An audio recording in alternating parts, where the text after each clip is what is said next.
Après s'être marié avec les eaux de l'Aveyron en aval de Montauban, le Tarn prend les allures d'une rivière lente et puissante. Serpentant entre les vergers, il traverse la Française, puis Moissac, et finit par lier son destin à celui de la Garonne, au lieu de leur confluence, près du plan d'eau de Saint-Nicolas-de-la-Grave. Le Tarn traverse tout le département du Tarn-et-Garonne, situé au cœur du sud-ouest de la France. Mais c'est le parcours entre la Française et Moissac, long d'une vingtaine de kilomètres, qui est devenu ces dernières années un haut lieu de la pêche de la carpe en France.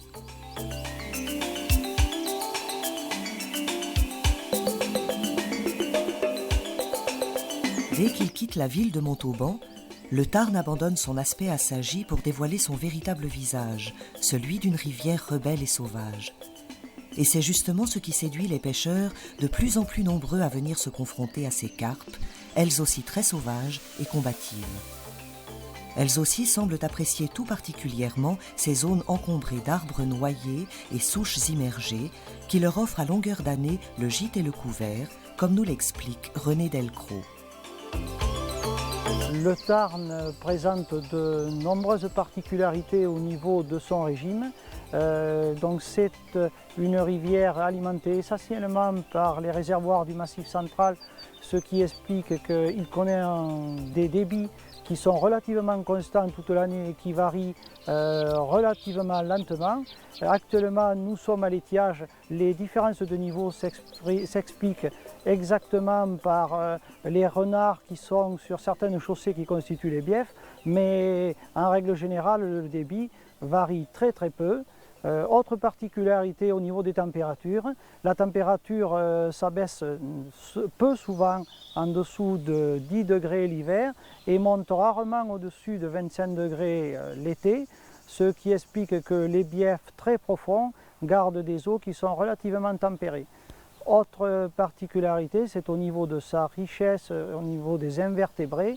Le Tarn, par son pH qui est basique, et de par sa faune benthique qui est très abondante, possède donc de nombreuses nourritures pour les poissons, ce qui explique le développement des invertébrés aquatiques, des moules dressènes et des écrevisses américaines.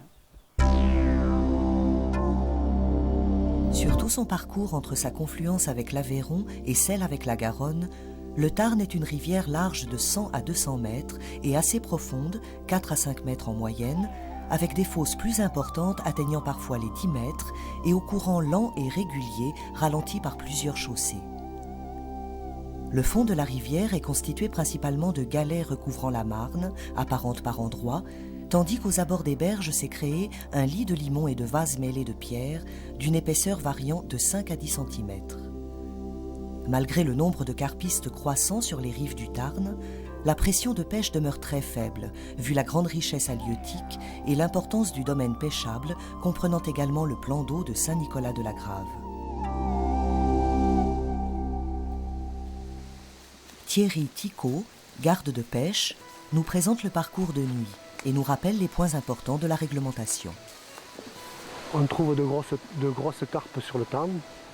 Il y a un peuplement important et on trouve pas mal de pêcheurs. C'est un lieu qui est bien fréquenté pour la pêche de la carpe. Il y a des parcours de nuit notamment. Sur Moissac, il y en a 3 qui sont fréquentés par les pêcheurs du coin, bien sûr, par les pêcheurs du département limitrophe, mais aussi par des étrangers. On trouve des Belges, des Hollandais, des Allemands, des Anglais, pas mal aussi.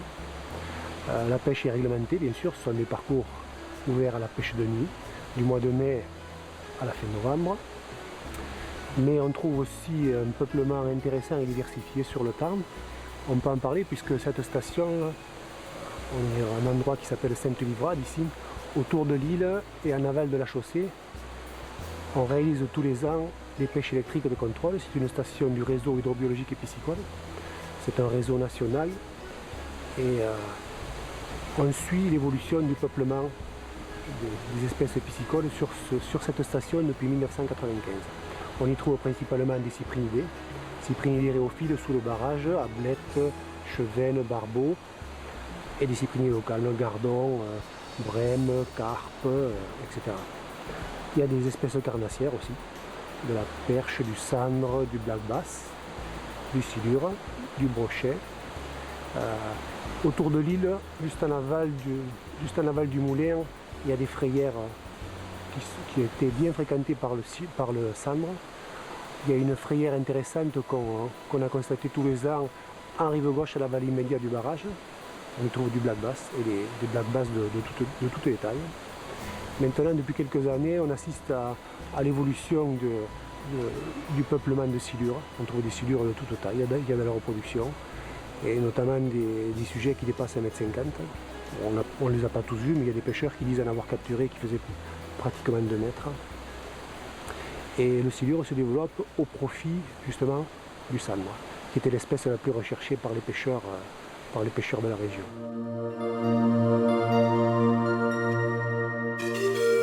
Selon les dires des pêcheurs locaux, les plus grosses carpes du Tarn sont des miroirs. Des poissons dépassant les 20 kilos ont déjà été capturés, surtout dans la partie aval et proche de la confluence avec la Garonne. Cependant, c'est la souche autochtone de carpe commune qui est la plus recherchée.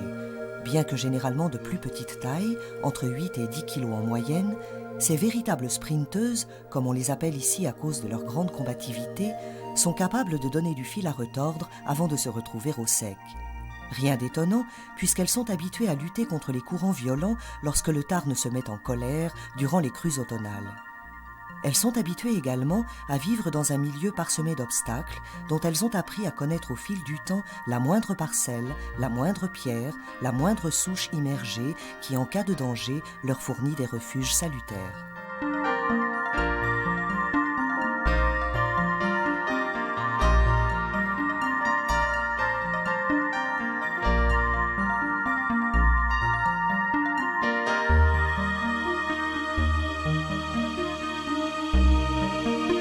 Mais en plus de leur force inégalée, c'est aussi par leur beauté que les carpes du Tarn font craquer tous les carpistes qui, systématiquement et avec d'infinies précautions, les remettent à l'eau. Car ce sont des carpes pas comme les autres. Il s'agit de poissons sauvages, d'appellations d'origine contrôlée, dorés comme le raisin en automne, comme le célèbre chasselas de Moissac. C'est ainsi que le décrit avec beaucoup d'amour Pierre Falga, président de l'association Carpe Club du Confluent.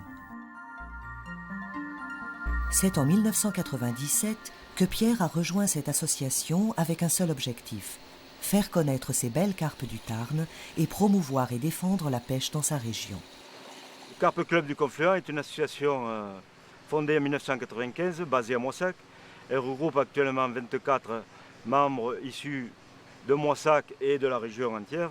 Nos objectifs principaux, outre le fait d'initier les jeunes à la pêche de la carpe, est aussi surtout de créer des parcours de nuit afin d'attirer des pêcheurs de la France entière. Nous organisons entre autres des enduros, notamment l'enduro du 15 août. Ça fait le 7e enduro. Cette année, nous allons le faire sur l'ensemble du plan d'eau ainsi que sur le Tarn jusqu'à Moissac, ce qui représentera un total de 10 km de berge où les pêcheurs pourront utiliser le bateau, porter les lignes et écosonder exactement comme en condition de pêche, en condition de session. Suite à ça, nous avons les Masters Médiacarpe. On organise avec la société, la revue Médiacarpe et la société Rodépot. Nous allons prendre donc, avec une dérogation spécifique à la fédération, 15 km de rivière, plus l'ensemble de plans d'eau. Il sera réparti sur ces secteurs 100 pêcheurs, ce qui fera 200 pêcheurs puisqu'ils pêchent par deux. Là aussi, comme en session, bateau, écosondeur, pose des lignes, combat du poisson en bateau. Quelque chose du jamais vu, disons, dans les enduros classiques. Suite à ça, en fin d'année, comme d'habitude, nous organiserons l'enduro Téléthon, dont les bénéfices sont entièrement donnés à la fondation. Et ça fait maintenant quelques années que c'est devenu un enduro incontournable dans la région moissagaise et régionale. Il y a environ 3 heures que Michel et Philippe se sont installés sur ce poste proche du pont du Sola à la Française pour une session de 48 heures de pêche de jour et de nuit. Mais la pêche de nuit ne s'improvise pas. Pour que le plaisir soit au rendez-vous, il vaut mieux tout préparer à l'avance. Dans la pêche aussi, il est difficile de retenir longtemps les invités autour d'une mauvaise table. Alors, pour attirer les carpes et surtout pour les garder le plus longtemps possible sur le coup, Michel et Philippe ont commencé par un sérieux amorçage composé d'un mélange de micrograines, chènevis, millet, blé et maïs, de quelques bouillettes et de plusieurs kilos de noix tigrées.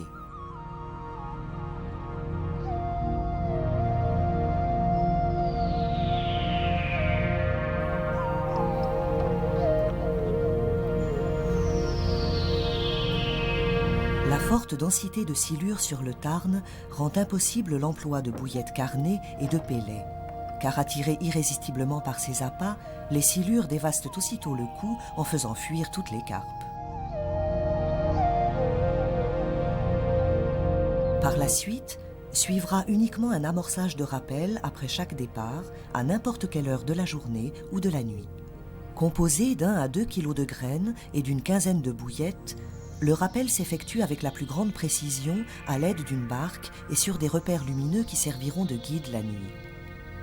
Ce n'est pas par hasard que Michel et Philippe ont choisi ce poste, bien sûr parce qu'il est autorisé à la pêche de nuit, mais surtout parce qu'il est, de par ses caractéristiques, un des meilleurs en cette période estivale.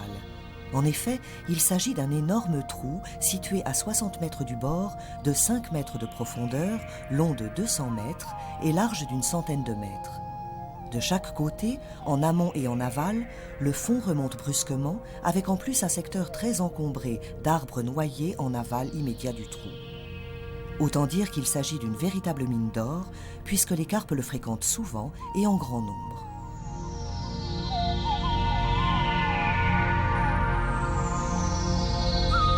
Pour le montage, on utilise surtout dans le Tarn du 38 centièmes en fil, avec un corps de ligne une tête d'arraché qu'on appelle de 10 mètres en 50 centièmes. Plus, on ne met pas d'entier à mêleur, on met un porte-clip avec des plombs plats de 150 grammes, qu'on appelle ça un peu le plomb cassant. Le plomb peut s'enlever tout seul, parce qu'ici il y a beaucoup d'enrochements et beaucoup d'obstacles. Après, en bas de ligne, on met de la tresse entre 15 et 20 cm, plus un hameçon numéro 1. Et moi, perfectionnement, je pêche avec un petit anneau et un élastique au lieu du cheveu. Alors, hameçon numéro 1, comme quoi je hache des fois soit une bouillette avec une moitié de tiger pour faire un tricheur, ou on utilise 2 tigers où on met un morceau de liège au milieu pour qu'il soit à peine allégé, c'est-à-dire ni flottant ni coulant, à peine un peu allégé, et après on pêche beaucoup à la double bouillette et qu'on pèle un peu pour que ça diffuse mieux dans l'eau. Et comme ça, bon, surtout quand il y a un peu de vase et vu que le Tarn est navigable un peu, à cause d'un peu de bateau, c'est pour ça qu'on pêche beaucoup allégé. Ben, il arrive souvent que sur le Tarn, on arrive à faire des belles prises et beaucoup de poissons. Moi, il m'est arrivé sur 2 jours et 2 nuits de faire 15 prises, dont des poissons de 10 kg. C'est des biefs là où on n'a pas beaucoup de gros poissons. Là. Ici, il y a des biefs là où il y a des gros poissons. C'est la moyenne entre 7 et 10 kg. Il arrive des fois de faire des poissons entre 12 et 13 kg. Bon, là, on est dans une période où c'est un peu plus dur. Il fait chaud, c'est l'été. À la tombée de la nuit, on arrive à faire quelques poissons, et surtout la nuit et au petit matin, dû à la chaleur de l'eau et pas trop de courant, donc manque d'oxygénation. Bon, la souche des carpes, généralement dans le Tarn, on trouve beaucoup de communes, très très longues, très combatives, dû à quoi? Dû à beaucoup de crues. Et l'hiver, l'eau monte très haute, donc beaucoup de courant, le poisson va dans des obstacles, et donc il est très combatif par rapport à ça. On les pêche à côté des obstacles, on les fait sortir des obstacles, ils remontent le courant, et même avec un poisson de 7 kg, on s'amuse comme un poisson de 15 kg. On trouve quelques miroirs, mais c'est des très gros poissons, et qui sont plus ou moins rares. Il y a des biefs, dont sur Montement, où on en trouve quelques-unes de 20 kg. Ici, à la Française, là où on est, on n'en a pas encore attrapé, mais 100% de communes est très combative. Donc c'est des poissons qui arrivent entre 80 et 90 cm pour 5-6 kg.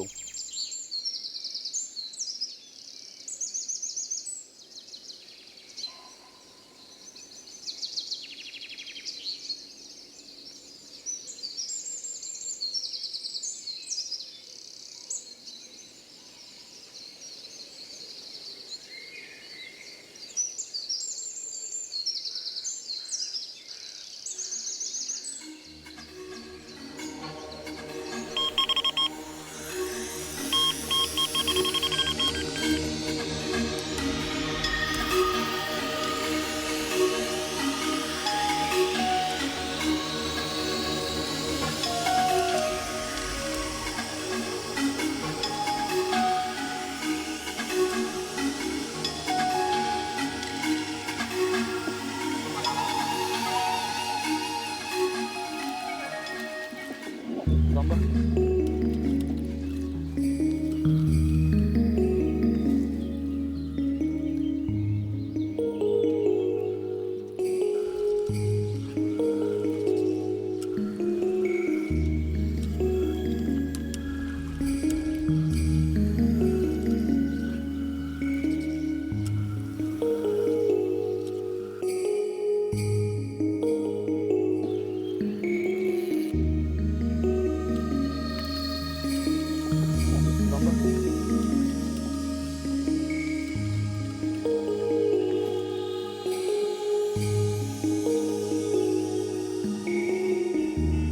C'est moi.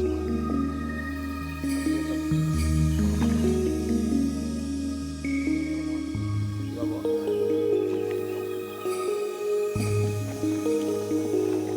Aïe, aïe, aïe.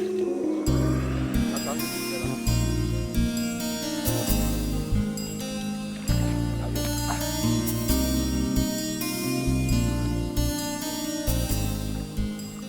Voilà. Ouais, c'est bon.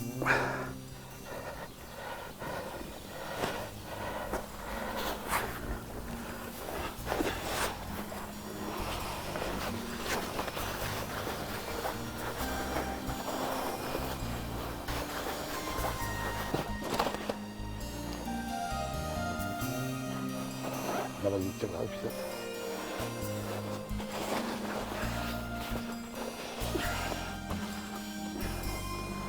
Et bien voilà, la première carpe d'ascension, une petite commune qui doit peser entre 4 et 5 kg, prisée à la bouillette, et au tricheur, une bouillette anti-verdette. Voilà. Et on va aller là, on a travaux de suite.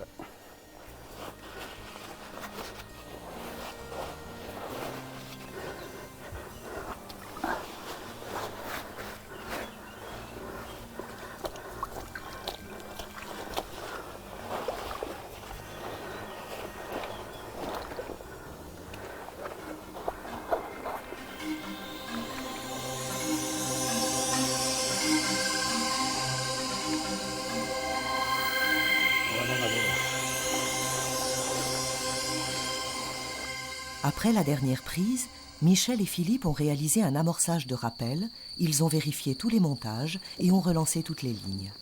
L'épuisette, le tapis de réception, le sac de conservation, ils ont tout regroupé proche de l'eau où sera peut-être épuisée la prochaine carpe. Il ne leur reste plus qu'à s'installer confortablement pour passer la nuit en attendant la touche. Un bed-chair muni de pieds réglables en hauteur pour s'adapter parfaitement à la topographie du sol est conseillé, mais aussi un duvet et des habits chauds, car même au sud et en plein été, les nuits peuvent s'avérer très fraîches. Alors.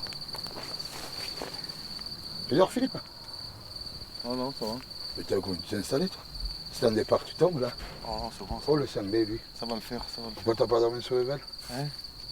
Ça va le faire. Bon, allez. Oh, On va tout à l'heure, prochain départ. Ouais. Allez, yo, t'appelles, parce que tu sais comment je ronfle, là?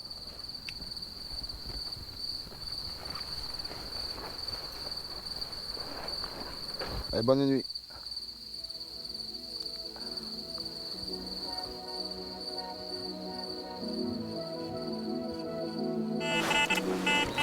Hop, hop. Vas-y, doucement.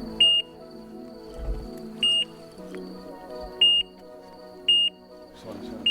Là, t'es plus rapide, vas-y. Mille un peu.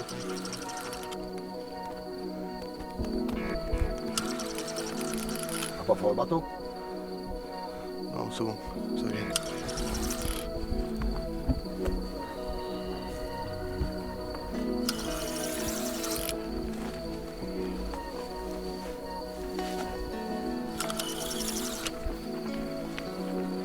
Oh, d'accord.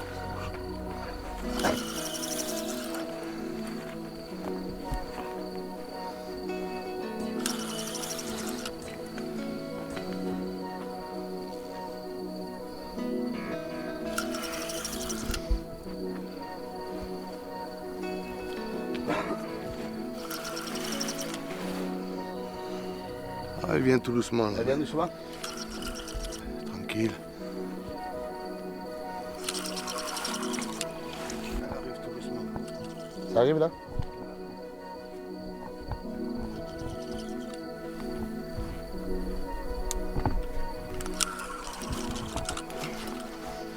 Regarde, t'as une branche là-dedans.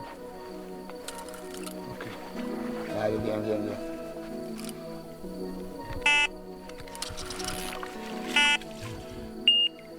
Là, tu l'as là. C'est à toi de me l'amener. Voilà. Amène-la, amène-la doucement. Yes. C'est bon là. C'est qu'on a nettoyé là. Attends, je vais la décrocher. Hein. Il y a un bazar dans les fils. Elle est plus claire ça là, non? Ouais. Donc, encore au tigre, toi. Hein.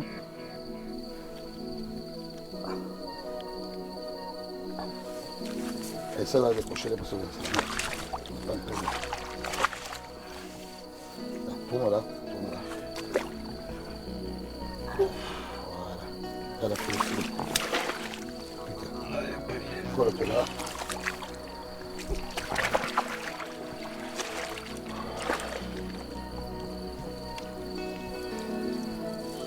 Joli poisson. Hop.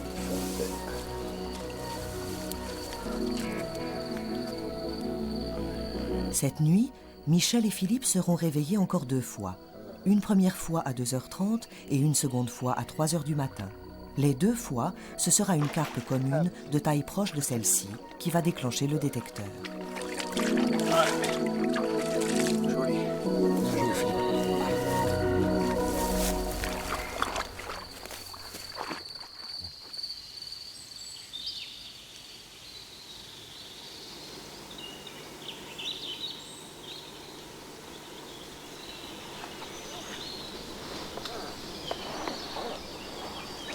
Le nom de Pascal Priou est bien connu du monde de la carpe. Pascal est journaliste halieutique et écrit régulièrement dans la presse spécialisée, mais aussi et surtout, il est concepteur de cannes à carpe. Et c'est justement à ce titre qu'il se trouve aujourd'hui sur le Tarn pour tester le dernier prototype qu'il a mis au point. Car avant de lancer une nouvelle canne, Pascal doit à chaque fois la tester longuement et dans les situations de pêche les plus diverses. Ici, sur le Tarn, c'est le profil particulier des postes très encombrés qui l'intéresse, ainsi que la grande combativité des carpes.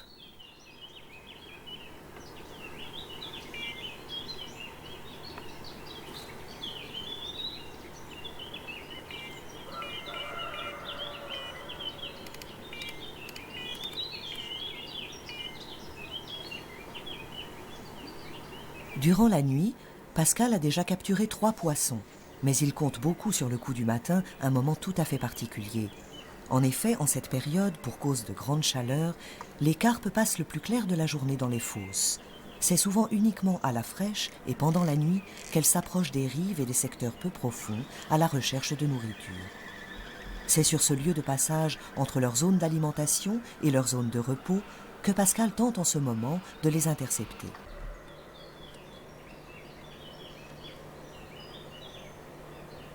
Pour préparer le coup du matin, la première chose à faire est de vérifier toutes les lignes pour enlever d'éventuelles herbes et autres débris charriés par le courant durant la nuit.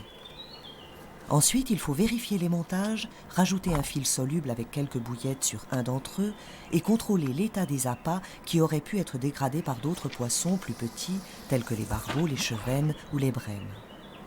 Pour finir, Pascal va réamorcer le coup en propulsant à la pelle, à la volée, quelques graines.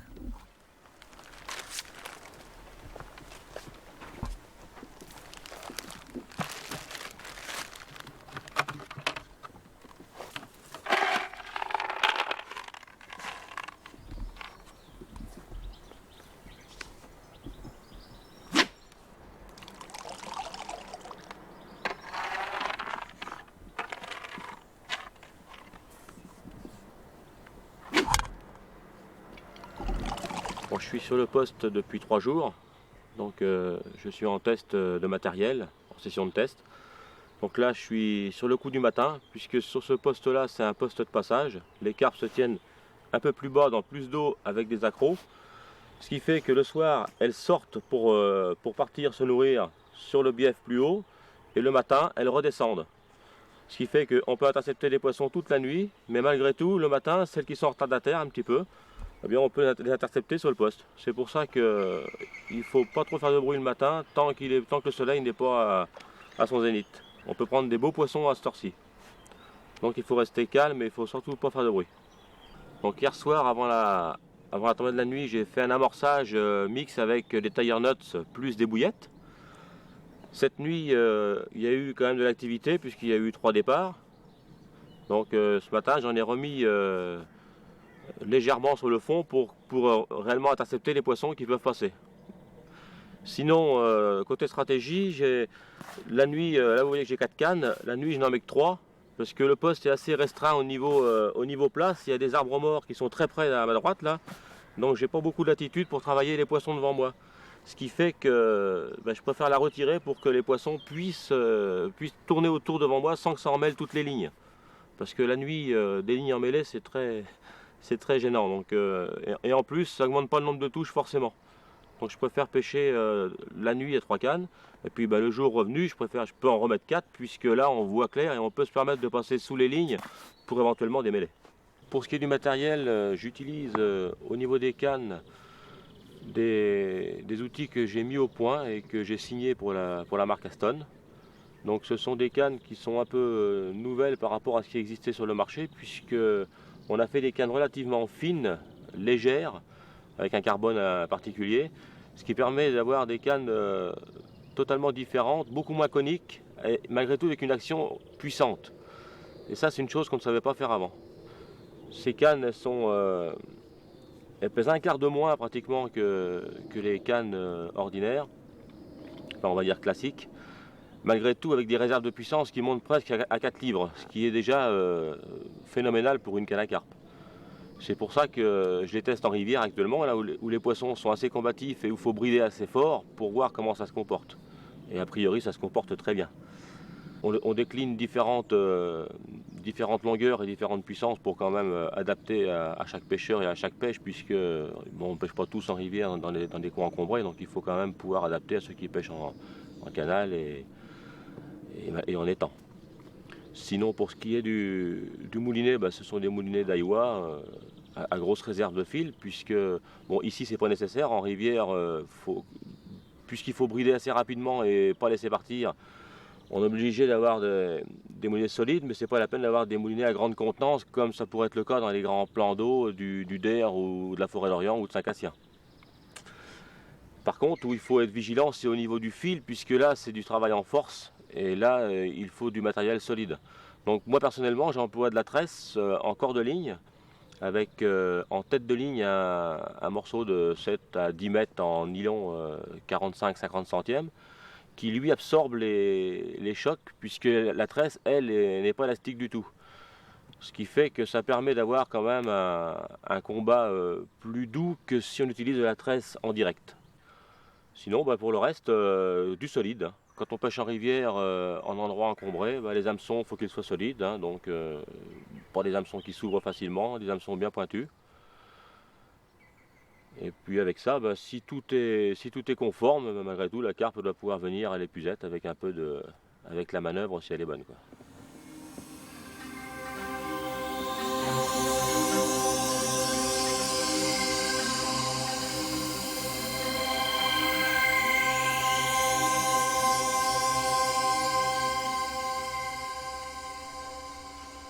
Alors ça c'est un des 3 poissons que j'ai pris cette nuit. Donc ce poisson là, je l'ai pris, il était 10h30, donc j'en ai pris 3.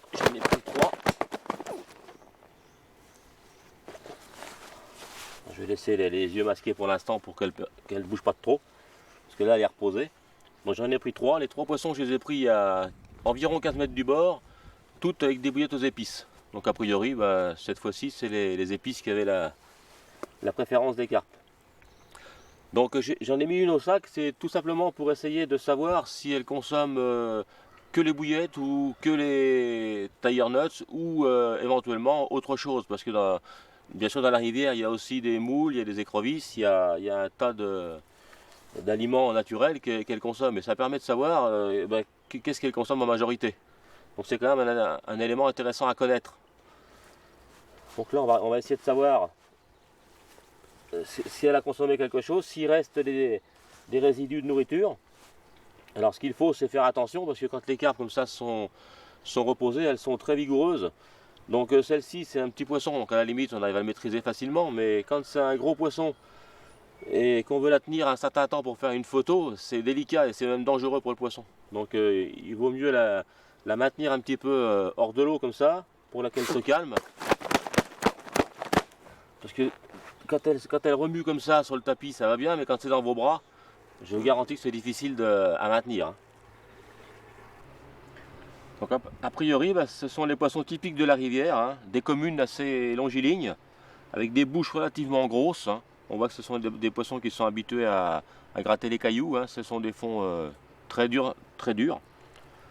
Donc tous les poissons que j'ai pris sont à peu près dans ce format-là. Hein. Des poissons de rivière massifs qui sont intéressants par contre parce qu'ils se battent bien.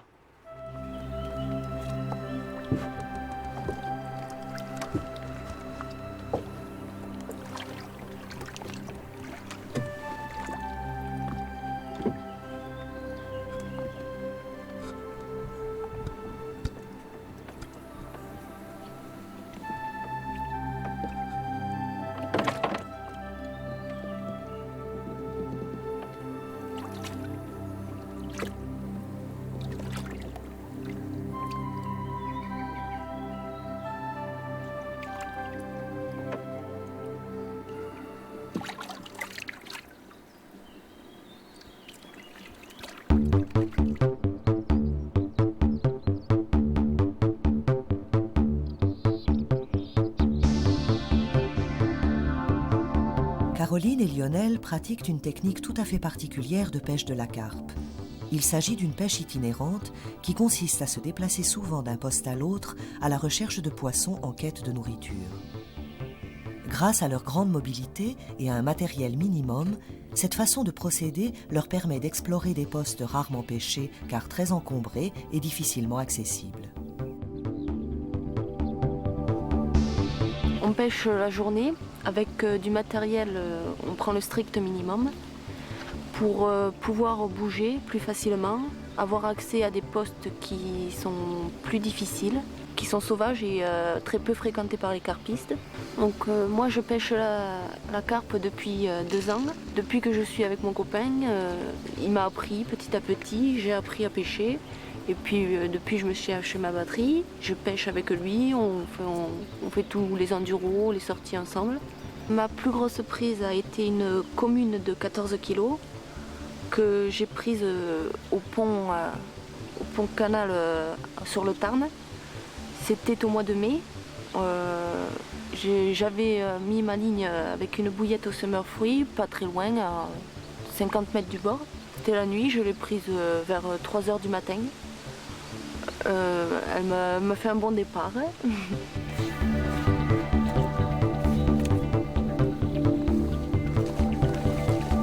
Sur chaque nouveau poste, Caroline et Lionel répètent toujours les mêmes opérations. Tout d'abord, l'installation. Les cannes sont dépliées rapidement en veillant au parfait alignement des anneaux et le frein de moulinet est réglé parfaitement en fonction de l'encombrement du poste. Les montages sont préparés à l'avance et sont déjà échés. Il ne reste plus à Caroline et à Lionel qu'à contrôler l'état des appâts avant de lancer leur ligne et procéder à la dernière phase qui est l'amorçage. Certains montages ont recours à des plombs plats pour pêcher proche du bord les zones couvertes de sédiments, d'autres sont équipés de plombs de type trilobé pour expédier l'appât à grande distance. Il faut jouer sur tous les tableaux en quadrillant tout le secteur. Lionel habite à quelques minutes seulement du Tarn et pêche depuis son plus jeune âge. Au départ, il s'intéressait à tous les poissons, jusqu'au jour où il a rencontré un carpiste passionné qui lui a fait découvrir la pêche de la carpe. Depuis, brème, gardons, cendres et autres carnassiers n'ont plus rien à craindre du côté de Lionel. Par contre, les carpes ont plutôt intérêt à s'en écarter. Car Lionel s'est spécialisé dans la pêche de ce poisson et tout particulièrement dans la confection des bouillettes et autres appâts. Les mix, les acides aminés, les différentes huiles et arômes n'ont plus de secret pour lui. Il les mélange savamment selon les recettes secrètes qu'il a mises au point lui-même et dont les résultats laissent rêveurs les autres carpistes. Pour pêcher le Tarn, j'utilise des bouillettes maison que je confectionne moi-même. Donc j'utilise essentiellement 2 mix. Un mix à base de semoule de blé, farine de maïs et farine de soja, donc essentiellement des graines. un mix qui est riche en hydrates de carbone, pauvre en protéines. Et un autre mix, la même base, mais enrichi en poudre, en farine de poisson, farine de saumon en l'occurrence, et en poudre de kelp. Donc je n'utilise pas de conservateur ni de colorant. J'aime bien la couleur naturelle des bouillettes. Ce mix, je l'utilise avec des arômes plutôt fruités, du style du summer fruit ou des parfums comme de l'orange ou de la fraise. Ça donne des bouillettes de cette couleur. Je rajoute des graines pour oiseaux dedans, des bird food, pour augmenter la granulométrie et faciliter la diffusion des attractants. Donc on a des bouillettes qui ressemblent à ceci. Tandis que les autres, celles au poisson, ont une couleur beaucoup plus foncée, plutôt comme ceci, mais qui sont aussi très attractives. J'amorce avec 2 parfums et je me limite à ceci sur un amorçage. Ensuite, ce que j'utilise, des pellets de gros diamètre qui sont pré-percés. Ce sont des pellets extrudés à base de farine de poisson. C'est très gras, très huileux. Et on peut les positionner sur le cheveu et aussi confectionner des fils solubles avec ce qu'on ne pouvait pas faire avec les anciens pellets qui n'étaient pas pré-percés, comme les petits ici là. Qui s'éclataient à chaque fois qu'on les perçait. Et avec ceci, on peut amorcer avec aussi. Et ça donne de très bons résultats. Pour augmenter le temps de pêche avec ces pellets, qui se dissolvent en environ 12 heures, on peut utiliser une huile de saumon ou une huile quelconque. On le verse dessus et en 12 heures, on peut pêcher.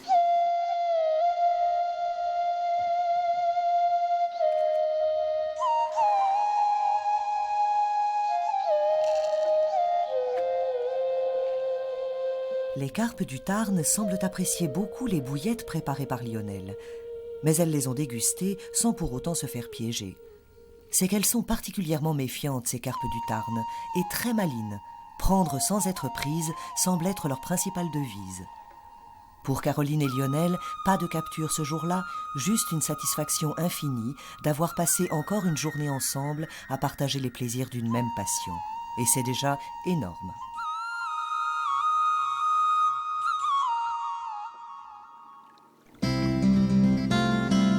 Charles Bastien, que tout le monde surnomme Charlie, est un carpiste quelque peu différent des autres. Car pêcher la carpe de façon traditionnelle, en s'installant sur un poste et en attendant que les carpes se manifestent, ce n'est pas son truc. Charlie préfère aller les chercher lui-même, en barque, c'est beaucoup plus sportif. Donc pour la pratique de la pêche de la carpe, la stratégie qui me plaît le plus est d'aller rechercher le poisson et de pêcher là où j'ai localisé le poisson, plutôt que de choisir un poste où je suppose qu'il y a du poisson et où je m'installe sur la berge de manière statique et où je suppose que le poisson va venir à moi. Donc je pratique cette prospection pour la recherche du poisson à l'aide de la barque. Suivant les conditions météo et la période de l'année, le poisson ne se localisant pas dans les mêmes endroits, je vais prospecter d'abord visuellement, notamment les jours où on a une luminosité satisfaisante, d'abord les bordures, notamment dans les amas de branches et de troncs d'arbres, car les carpes s'y tiennent souvent, voire le long des herbiers ou dans les herbiers, surtout si on est dans une période printanière où les carpes se regroupent pour la fraie, et enfin autour des hauts fonds ou des îles. Tout ce qui peut marquer une zone de tenue des poissons à un moment donné. Si les conditions climatiques ne permettent pas de faire un repérage visuel du poisson, à ce moment-là, on peut utiliser l'échosondeur. Donc on va d'abord travailler transversalement pour avoir une idée du profil de la rivière, savoir où se situe les hauts fonds, savoir où se situe le lit. Et grâce à cet échosondeur, on a des chances d'avoir des échos de poissons matérialisés sur l'écran d'échosondeur qui soient réellement des poissons. Donc en fonction de ces différents repérages, qu'ils soient visuels ou avec l'échosondeur, on va délimiter des lieux de pêche. Donc ici sur le Tarn, cette magnifique rivière, nous allons prospecter d'abord les bordures dans l'état de bois mort que nous pouvons observer à droite ou à gauche, et ensuite le long des îles où on a en pourtour des îles la présence d'herbiers. Donc on va rechercher, malheureusement nous manquons un peu de luminosité, nous allons rechercher d'abord le poisson dans la couche de surface, donc dans ces zones de tenue qu'on vient de citer, en espérant donc les voir, Et si tel est le cas, à ce moment-là, on s'ancrera à proximité de ces zones et on pêchera directement sur le poisson. Mais cette méthode de prospection est valable qu'on soit en rivière ou en lac, petit ou grand lac. C'est une méthode qui permet aussi de pêcher à l'aide de la barque tout un tas de zones qui sont habituellement non pêchées, donc où on n'a pas de pression de pêche. Ce qui fait qu'on a des poissons qui ne sont pas méfiants et les pêches deviennent du coup beaucoup plus intéressantes. À cette attention, j'ai aménagé une barque d'une manière un petit peu particulière afin d'avoir une petite barque qui permette d'avoir accès au maximum de lieux, même si les mises à l'eau ne sont pas aisées. Et en même temps, dans cette petite barque, d'améliorer l'utilisation de l'espace, d'utiliser tout le potentiel du petit espace de cette barque. Donc ça commence par un système de rangement pour les affaires sèches, et les papiers, les appareils photo, choses comme ça. Ensuite, un système de siège de pêche pivotant qui permet de rester debout, d'avoir un meilleur angle visuel pour les observations de surface, puisqu'on a une position plus surélevée par rapport à l'eau. Un moteur électrique que je commande avec mes pieds, ce qui me permet de garder mes 2 mains de libre pour faire tout ce que j'ai à faire, que ce soit la dépose du montage, que ce soit manipuler l'éco-sondeur, que ce soit combattre le poisson, l'épuiseter, etc. Et enfin, pour terminer, afin de respecter au mieux ce poisson qu'est la carpe que nous pêchons un peu par amour, donc pour le respecter au mieux et le relâcher dans les meilleures conditions, puisque nous pratiquons pêcher et relâcher, donc autrement dit no kill en anglais, à ce moment-là, donc, nous avons mis au point un système de bac de réception pour le poisson, avec un système de renouvellement d'eau qui permet de maintenir le poisson dans le meilleur état avant de faire la fameuse traditionnelle photo et de remettre ensuite le poisson dans son élément qui retourne à sa vie de tous les jours. Donc une fois que nous avons localisé le poisson, donc soit visuellement, soit à l'aide de l'éco-sondeur, ou alors simplement de notre flair, nous allons pratiquer en règle générale des pêches rapides, puisque le but étant de trouver directement le poisson et de pêcher dessus. Donc on va pêcher d'abord avec des systèmes d'amorçage rapides. Donc pour cela j'utilise des graines de petit diamètre qui diffusent, ce qu'on appelle des micro-graines, dont le poisson ne peut se gaver, notamment du chènevis qui est très huileux, qui diffuse beaucoup.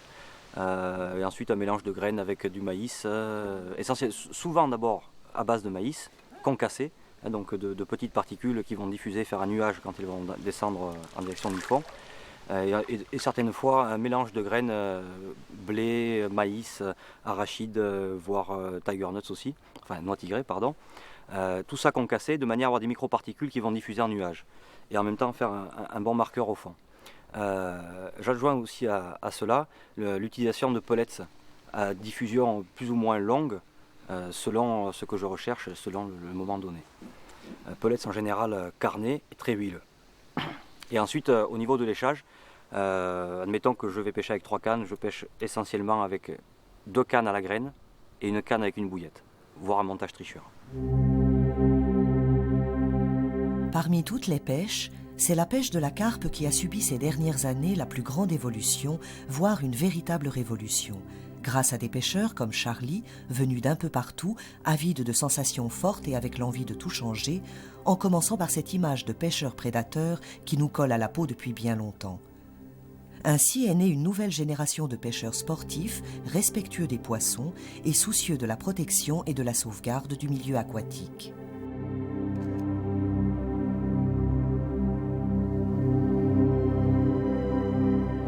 Au confluent du Tarn et de la Garonne se trouve un autre lieu en passe de devenir mythique grâce à ses belles carpes, c'est le plan d'eau de Saint-Nicolas-de-la-Grave.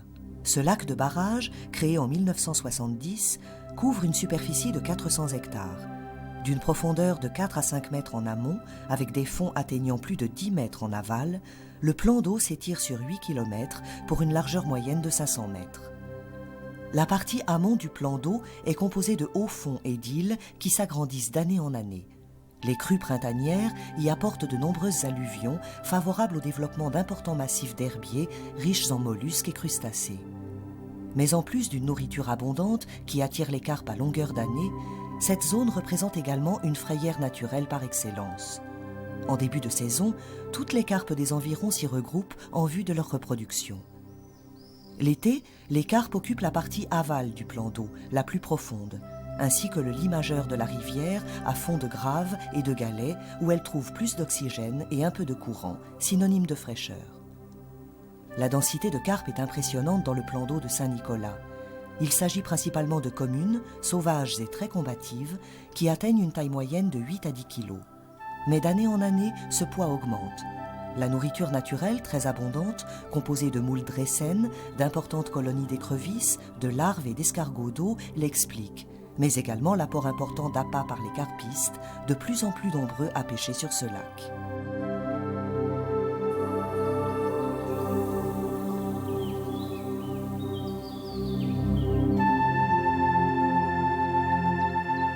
Le Tarn n'est pas devenu mythique uniquement grâce à ses carpes. Il abrite aussi une très belle population de sandres, silures, perches, black bass et brochets, mais également de gardons, brèmes, chevennes, barbeaux, ablettes et autres poissons blancs. Plusieurs compétitions de pêche au cou sont organisées à longueur d'année, et nombreux sont les compétiteurs de renommée internationale qui viennent s'entraîner sur le Tarn, comme nous l'explique Jean Pellegrino. Le Tarn est une rivière à courant moyen à soutenu. C'est une rivière qui contient énormément de poissons blancs, des brèmes en quantité, des gardons également. Sa spécificité, c'est que c'est une rivière qui a une profondeur assez conséquente, qui permet pour la pêche de compétition de pouvoir évoluer dans ce sport-là. Au niveau des championnats et de se faire une main particulière. Ce coin du Tarn, qui est dans la ville de Moissac, attire énormément de compétiteurs. Il y a eu depuis quelques années de grosses compétitions où nous avons pu faire venir les Belges, l'équipe de France. Et actuellement, donc, nous préparons la deuxième division nationale qui aura lieu les 17 et 18 août, ici sur ce parcours même. À côté de Jean, Antoine Secli suit attentivement tous ses gestes. Loin d'être débutant, ce jeune pêcheur a déjà remporté le titre de champion du monde minime par équipe. Mais il a malgré tout encore beaucoup de choses à apprendre et des centaines, des milliers de parties de pêche à réussir avant de devenir champion du monde de pêche au cou. Heureusement, il a la chance de rencontrer les plus grands pêcheurs de compétition et de pouvoir profiter de leur savoir-faire et de leur grande expérience.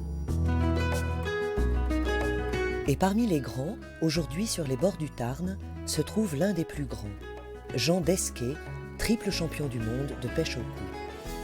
C'est là qu'aura lieu le prochain championnat de France, alors Jean est venu pour s'entraîner. Car il ne faut pas rêver, derrière cette grande réussite se cachent avant tout beaucoup d'efforts et d'innombrables heures de pêche. On est à Moissac sur le Tarn, on est en train de s'entraîner pour le championnat de France qui va y avoir lieu dans 15 jours, enfin même 10 jours maintenant. Bon, une belle rivière, il y a beaucoup de poissons. Bon, aujourd'hui c'est une journée sans vent, enfin avec un léger vent et puis pas beaucoup de courant. Le poisson quand même est très difficile à prendre, sur le fond il n'y a pas beaucoup de touches, c'est quelques grosses brèmes. Sinon il y a des petits poissons, là je pêche l'ablette, ça marche pas trop mal en pêchant les petits poissons. Mais bon, il faut s'attendre peut-être à une pêche difficile pour le championnat, parce que si on retombe sur des conditions comme aujourd'hui avec pas trop de courant, ça permet comme ça de voir. Donc je vais venir aujourd'hui, je reviendrai demain pour voir si les conditions ont changé, ce qui permet comme ça de se rendre compte un petit peu dans tous les cas. Au niveau du temps, aujourd'hui on a un soleil voilé, peut-être que demain il fera beau ou complètement il pleuvra, donc ça permet de voir suivant le temps comment le poisson réagit. Ce qui fait que pendant la compétition, si on a plusieurs entraînements, on a plusieurs possibilités et ce qui permet de savoir s'adapter plus rapidement, parce qu'en fait la réussite de la compétition c'est aussi de savoir s'adapter à sa place le plus rapidement possible sans commettre trop d'erreurs. Et c'est pour ça que les journées d'entraînement permettent d'analyser, de prendre de l'expérience sur le parcours et de savoir exactement, de penser savoir ce qu'il faut faire, parce qu'à la pêche on ne peut jamais dire qu'on va être sûr de ce qui va se passer. Le département du Tarn et Garonne offre à ses visiteurs une mosaïque de paysages aussi riche que variée. Au nord, les derniers contreforts du Massif central, au sud-ouest se dessinent les crêtes des Pyrénées, au nord-est les vertigineuses gorges de l'Aveyron, tandis qu'au milieu s'étend un immense verger arrosé par les eaux du Tarn et de la Garonne. Telle une sentinelle, se dresse fièrement au bord du Tarn la ville de Montauban, ou Montalba, comme l'appela son fondateur, le comte de Toulouse Alphonse Jourdain, au printemps 1144. Un véritable trésor historique, culturel et architectural témoigne de son passé tumultueux et glorieux. La célèbre place nationale à Arcades, autour de laquelle s'ordonne l'ancienne ville, rivalise de beauté avec le pont vieux à 9 arches, l'ancien palais épiscopal devenu musée Ingres ou la cathédrale de pierre dominant la ville. Cette cité rose, dont la couleur est due à l'omniprésence de la brique, se découvre pas à pas en flânant dans les rues et ruelles de la ville qui embaument tous les sens par la tranquillité et la sérénité qui y règnent. Les abbayes, les châteaux, les bastides et villages médiévaux parent ce pays de l'histoire et de l'aventure des hommes. Parmi eux, la ville de Moissac, chef-d'œuvre de l'art roman avec le célèbre pont Canal, mais surtout avec le plus ancien cloître historié de tout l'Occident chrétien, datant du XIe siècle.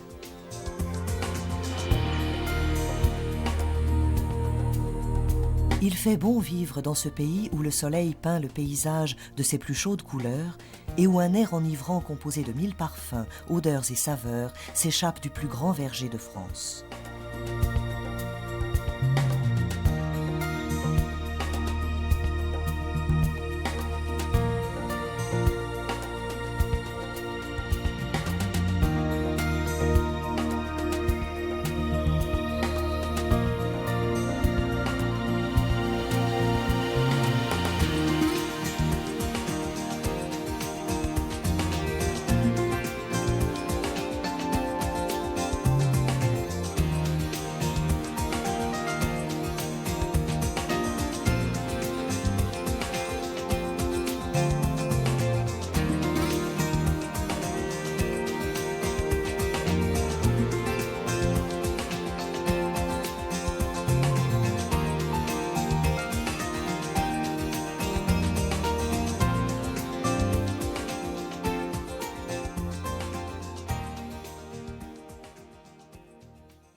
What a monster. The boat, yeah?